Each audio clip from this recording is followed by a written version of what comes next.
21 जून अंतर्राष्ट्रीय योग दिवस। तो निश्चित रूप से हर किसी को अंतर्राष्ट्रीय योग दिवस के प्रोटोकॉल में सम्मिलित होना चाहिए, अभ्यास करना चाहिए। यद्यपि योगा डे प्रोटोकॉल में जो अभ्यास हैं वो कठिन नहीं हैं, एक सामान्य व्यक्ति उनको कर सकता है, फिर भी बहुत लोगों को सावधानी बरतने की आवश्यकता है।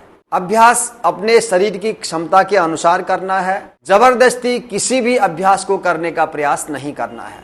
योग दिवस के प्रोटोकॉल में 20 से 21 आसनों का अभ्यास है, कुछ चालन क्रियाएं हैं, प्राणायाम, ध्यान का अभ्यास है। इनमें से अधिकतम अभ्यास सब लोग कर सकते हैं, लेकिन जो 20 आसनों का अभ्यास प्रोटोकॉल में दिया गया है, इनमें से मैं 5 आसनों के बारे में आज आपको जानकारी दूंगा, जिनका अभ्यास करते समय सावधानी रखने की आवश्यकता है, विशेष रूप से वो लोग जो नए हैं या जिनको कोई शारीरिक दिक्कतें हैं। ये कौन से हैं वो 5 आसन देखते हैं इस वीडियो में आगे।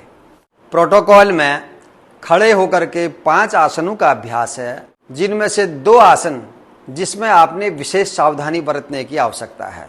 पहला वृक्षासन। तो वृक्षासन के अभ्यास में इस प्रकार सीधे खड़े होना है, दोनों पंजे पास में होंगे।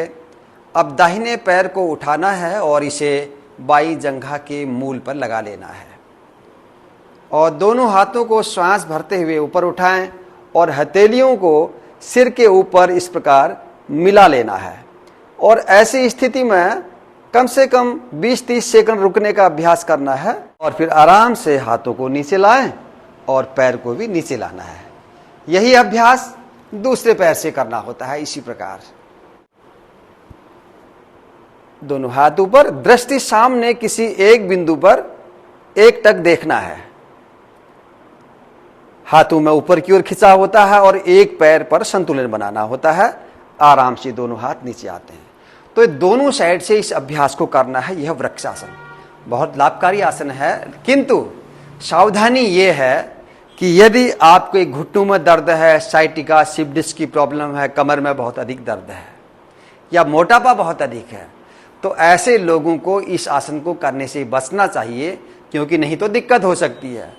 यदि आपके टखनों में, घुटनों में, कूल्हे में दर्द है, जॉइंट्स पेन है, तो क्या होगा, अभी हम खड़े हैं, हमारे शरीर का भार दोनों पैरों में आ रहा है और जब हम एक पैर को उठाएंगे तो अब पूरे शरीर का वजन एक पैर पर आता है, 2 पैरों का वजन एक पैर सहन कर रहा है।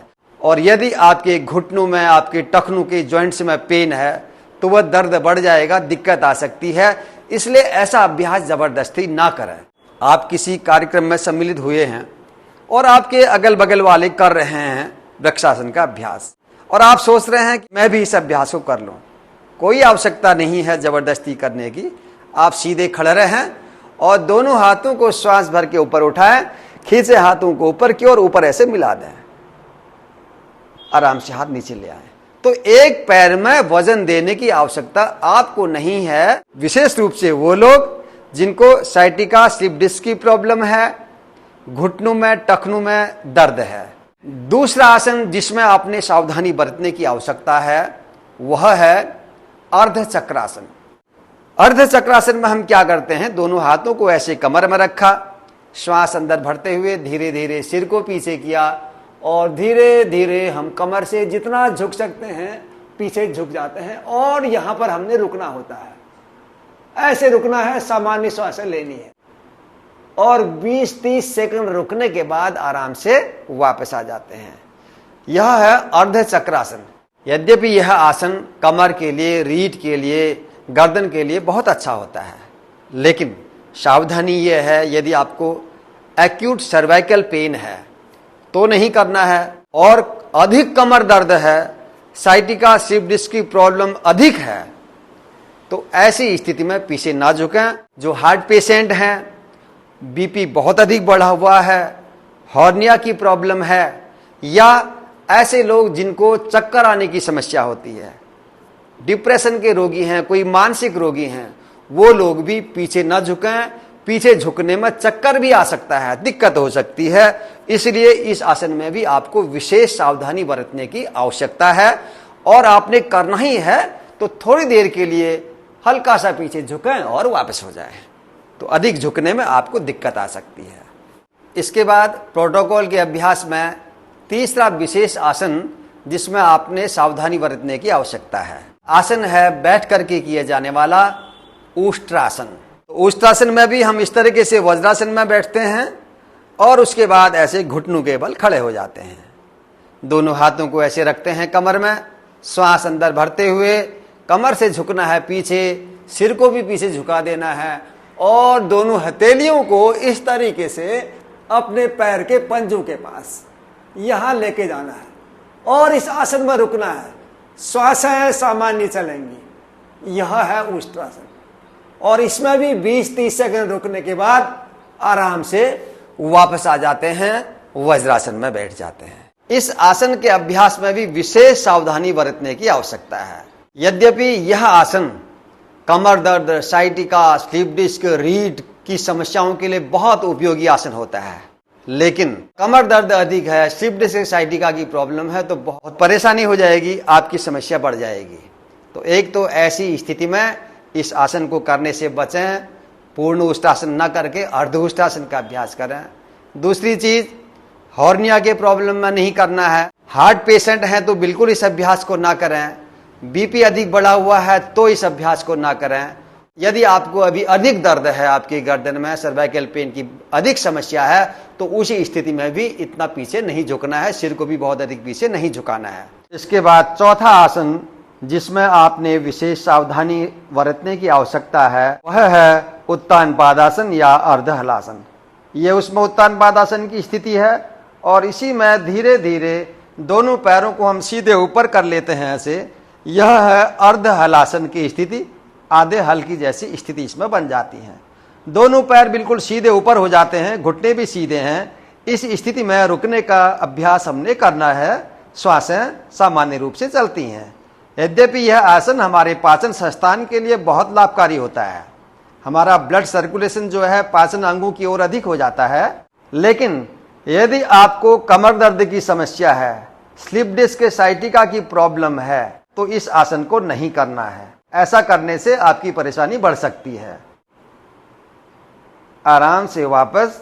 तो अधिक कमर दर्द है, साइटिका का पेन अधिक हो रहा है, तो ऐसी स्थिति में आपने क्या करना चाहिए कि केवल एक पैर हल्का सा अपनी क्षमता के अनुसार ऊपर उठाएं, रोकें और ऐसे ही दूसरा पैर थोड़ा सा ऊपर उठाएं और रोकें। ऐसा अभ्यास करना है। दोनों पैरों को एक साथ उठाने का अभ्यास आपको नहीं करना है। यह विशेष सावधानी बरतने की आवश्यकता है। इसके बाद पांचवा आसन जिसमें आपने विशेष सावधानी बरतनी है वह है पवन मुक्तासन। इसमें दोनों पैरों को ऐसे मोड़ते हैं, दोनों हाथों से दोनों पैरों को ऐसे बांध लेते हैं और पैरों को ऐसे नीचे की ओर दबा लेते हैं और श्वास बाहर छोड़ के धीरे धीरे सिर को उठाना है और ठोड़ी को दोनों घुटनों के बीच में इस प्रकार लगा लेना है। श्वासें सामान्य चलती रहें। इस स्थिति में अपनी क्षमता के अनुसार रुकना होता है और फिर धीरे धीरे सांस भरते हुए सिर को नीचे रखें और पैरों को सीधा करना है। यह तो पवन मुक्त आसन है, गैस्ट्रिक ट्रबल के लिए, पाचन संस्थान के रोगों के लिए बहुत उपयोगी आसन होता है। लेकिन देखिए, इसमें भी यदि आपको कमर दर्द, साइटिका, स्लिप डिस्क की प्रॉब्लम है और दोनों पैरों को ऐसे मोड़ रहे हैं तो दिक्कत आ सकती है। बहुत अधिक परेशानी नहीं है तो दो पैरों को भी ऐसे मोड़ सकते हैं, तो इसमें ज्यादा दिक्कत नहीं होगी, इतना कर सकते हैं। लेकिन जब हम सिर उठाते हैं ऐसे, ये सिर उठाने का अभ्यास आपको नहीं करना है। किसको नहीं करना है? यदि आपको सर्वाइकल पेन है, गर्दन दर्द की, कंधों में दर्द की समस्या है, तो आपने केवल इतना करना है, सिर को उठा करके नहीं लाना है, ऐसे नहीं आना है। दूसरा, आपको कमर दर्द की समस्या, साइटिका, स्लिप डिस्क की प्रॉब्लम है, तो भी आपने यहां पर रुक जाना है, सिर को इस प्रकार से नहीं उठाना है। तो 20 आसनों में से इन 5 आसनों में आपने विशेष सावधानी रखने की आवश्यकता है। यद्यपि प्रोटोकॉल का पूरा अभ्यास प्रार्थना से लेकर के शांति पाठ तक विधिवत मैंने अच्छे से समझाया है, करके दिखाया है। आप पूरा अभ्यास ठीक से करना चाहते हैं तो इसके लिए मेरा ये वीडियो देखिएगा। मैं इसको आई बटन में दे रहा हूँ और डिस्क्रिप्शन बॉक्स में भी इसको दे दूंगा, तो उसको आप देख सकते हैं। तो आज की वीडियो में इतना ही। फिर से मिलता हूँ जल्दी आपसे एक नए वीडियो के साथ। तब तक आप करते रहिए योग, स्वस्थ रहिए, प्रसन्न रहिए। आप सबका मंगल हो। जय हिंद।